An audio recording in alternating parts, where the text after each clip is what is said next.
Hey guys, Ryan here. In today's video, I'm going to be covering the MAC-10 and why I think it's the mobility king of all SMGs in Warzone. If you're looking for the attachments, I'm going to be talking about them at about 2 minutes 30 seconds, so stick around for that. And with all of that being said, let's get into it. So first things first, the MAC-10, it's good, but not amazing. I need to outright say this. I don't think it's top tier meta like something like the Blixen, but I do think it's extremely good, and if you're a fan of the MAC-10, it's still worth using. There's just a couple caveats I want to explain. The MAC-10 technically is way worse damage-wise than most meta SMGs currently, and it also suffers from this whole open bolt delay thing that I'm going to get into here soon, but it really has the best mobility of any SMG in the entire game, and that's what makes it stand out. You will never be moving quicker and faster than when you have this meta MAC-10 build in your hands. You're going to be flying around the map, you're going to be hitting all of the bunny hops, you're going to be sliding everywhere, you're going to be destroying kids, and it's going to feel really good. However, the gun does have some extremely bad drawbacks that I need to talk about. The MAC-10 has an open bolt delay of 50 milliseconds, and what this means is that when you hit the trigger button to fire, it's going to take 50 milliseconds for the first bullet to actually leave your gun. So this means if you get caught off guard, you're sprinting and you need to pull up your ADS, you're going to be behind on sprint to fire time, you're going to be behind on your ADS time, and then you have to add in the 50 milliseconds for the open bolt delay. So this means that when you combine all of those stats, if you have to react to someone, that's where the MAC-10 gets a lot worse. However, if you are ready for someone, if you are proactively playing, then this is where the MAC-10 is going to shine. As long as you're taking the majority of your gunfights with you pre-aimed, with you being ready for your opponent, and if you start pre-firing things, you're not going to really notice the open bolt delay. As I said, you're only going to really notice it when you're running around and you have to react to someone you didn't know was coming. So as long as you're avoiding those situations, you're going to be okay. It's just that unfortunately, if you find yourself in a situation where you need to react to someone you didn't know was there, that's where I struggle to recommend the MAC-10.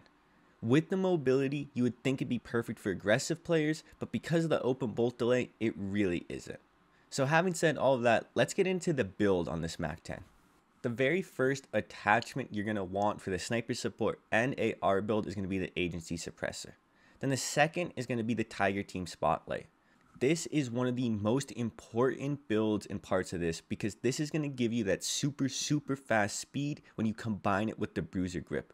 When you combine the Tiger Team Spotlight and the Bruiser Grip together, you get this super fast MAC-10 that has the best mobility in the game. The Blixen will beat it in terms of tactical sprint speed, but in terms of strafe speed and everything like that, it's unbeatable. I then run the Stagnac 53 round mag because that's just going to be the best option for you. And then you're going to really want to run the Raider stock.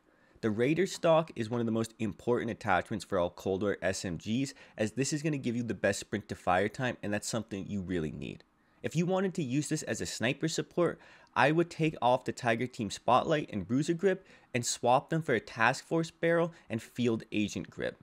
If you are using the Bruiser Grip with the Tiger Team Spotlight and you're finding the recoil is too intense, I would then take off the Bruiser Grip and put on the Field Agent Grip. This is going to give you better recoil, and that's why I recommend it for the sniper support. When you combine the Task Force Barrel with the Field Agent Grip, you have super low recoil, you have an extremely good damage range, and overall, it's just a beast of a sniper support.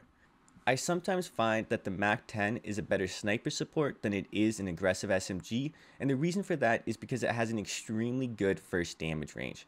The first damage drop off with the Task Force Barrel doesn't happen until about 20 meters or so, and that's extremely good for an SMG like this. That means that your time to kill is going to remain extremely competitive, and then when you combine that with the mobility and the overall ease of use, that's when this thing really starts to shine.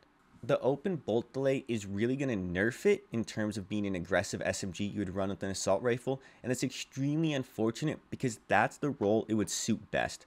The mobility is absolutely god tier, so if you have something that mobile with this type of damage and hipfire accuracy up close, then you would want to use it with an AR.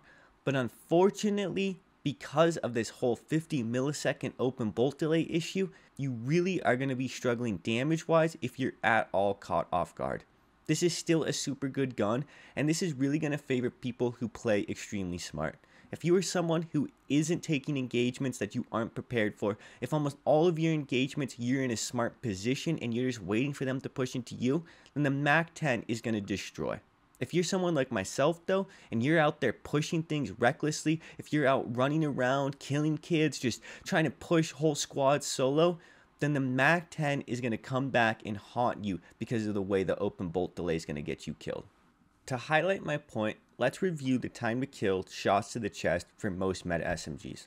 The well guns at 639 milliseconds, MP40s at 613 milliseconds, the Blixens at 600 milliseconds, and the MAC-10 is at 700 milliseconds plus that 50 milliseconds from the open bolt delay. So from the moment you hit that trigger button to the moment they're going to die from you hitting shots is going to be at the lowest 750 milliseconds.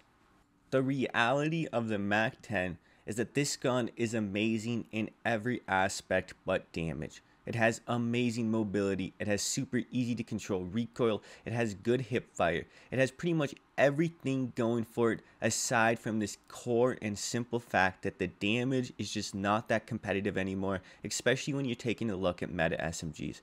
I still love this gun, I still enjoy using it a ton, and it's been one of my favorite guns to use just for the sheer mobility aspect.